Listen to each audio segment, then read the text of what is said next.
Who is that? Is there someone else trapped here? Could it be the old woman's granddaughter? Maybe she's just a normal child. Maybe she's not as dangerous as her grandmother. Natalia slowly opened the bedroom door. She looked outside. She saw a little girl who appeared to be about 5 years old. The girl was jumping around as if she were playing. She looked completely normal. Maybe she really was the old woman's granddaughter. Natalia called out to her sweetheart. "Do you know the way out? You live here, don't you?" The little girl was standing with her back toward Natalia. But when she heard her voice, she slowly turned around. Natalia immediately wished she hadn't. The girl's entire face was covered in blood. There was a huge wound on her head. It looked as if someone had struck her with something heavy. Yet somehow, she was sitting there as if nothing had happened. Then the worst part began. The girl's face started twisting.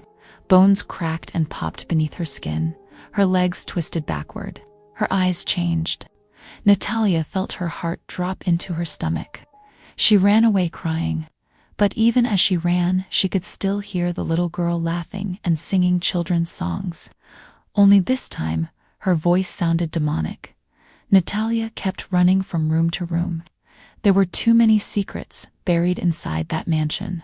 She eventually entered a pitch-black room. She crouched in the corner, terrified and unsure of what to do. Suddenly, she heard the sound of a clock ticking. Then came a horrifying scream. It was getting closer. Before Natalia could understand what was happening, the door behind her slowly opened. Someone stepped inside. Their footsteps were slow and deliberate. Natalia's heart nearly stopped. She turned toward the doorway. And then she saw him. Henry. Henry was slowly walking toward her, but there was no emotion in his eyes. Natalia. She stood there in disbelief. Then suddenly, several decomposing bodies rushed toward Henry. They attacked him and beat him violently. Henry collapsed to the floor. Blood covered the ground.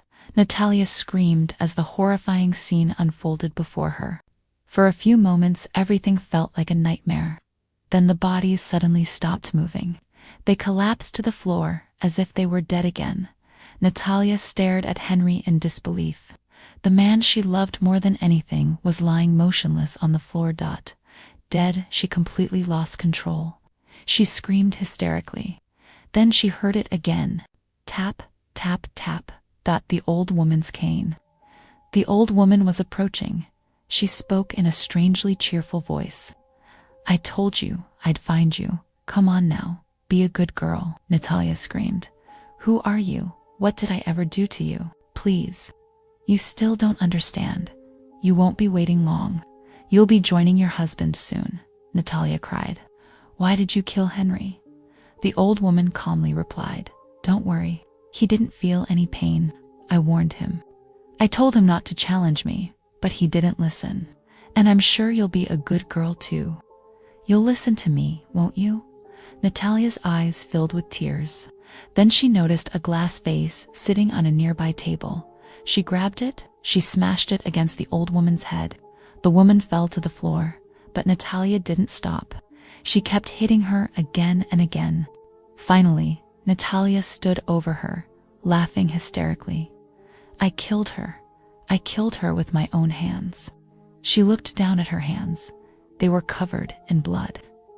Natalia stumbled toward the door, but before she could reach it, she heard the cane again. Tap, tap, tap, tap. Natalia slowly turned around. The old woman was standing there alive and laughing.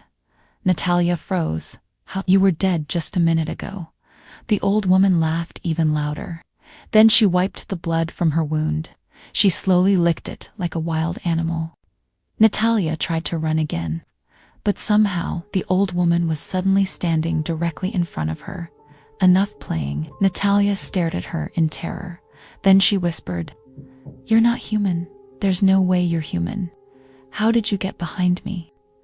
Natalia tried to understand everything that had happened.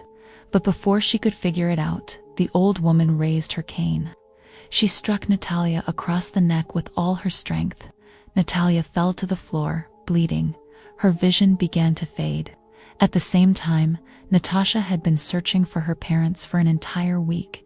She had done everything she could to find them. Even the police had failed to locate them. Then suddenly she received a message from her mother's phone. It contained a location. Natasha stared at the screen. Mom sent me this location, so they were here. Something must have happened to them. This was the last place they went. Natasha grabbed her bag. She got into her car. Then she drove toward the location. When she finally arrived, she got out of the car and rang the doorbell. The door opened. The old woman was standing there with her terrifying smile. "Welcome, dear. I've been waiting for you for a long time." Natasha stared at her. "Waiting for me? How did you know I was coming? I don't even know you." The old woman smiled. "You'll get to know me soon. This house is huge. I could use someone to keep me company." Then she asked, "Would you like something to eat or drink?" Natasha asked for some water. The old woman brought her a glass, but the water smelled disgusting. There appeared to be something dead floating inside it. The old woman turned around to get another glass. Natasha quickly said, "Never mind, I just need a room to sleep in." The old woman showed her to a bedroom. Then she left her alone. Natasha sat on the bed, thinking, how did Mom and Dad end up here? This mansion is terrifying. Should I ask that woman? Then she stopped herself. Why would I ask her? I already feel like something is wrong. Natasha went into the bathroom. When she finished, she tried to open the door, but it was locked. She started pounding on it. "Is anyone there? Help me. I'm trapped in here." She kept screaming and banging on the door. Then suddenly, the door opened by itself. Natasha stepped outside. There was no one there. She looked around in confusion. If nobody locked the door, then who did? She returned to her bedroom, completely terrified. Suddenly, a small bee flew inside. It began buzzing beside her ear. Then, in a horrifying whisper, the bee seemed to say her name, Natasha. Natasha screamed and ran toward the door. When she opened it, the old woman was standing outside. She held out a glass of water. "What happened?" "Someone locked me inside the bathroom." The old woman smiled.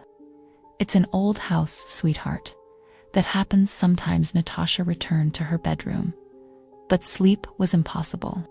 The mansion felt more terrifying with every passing minute.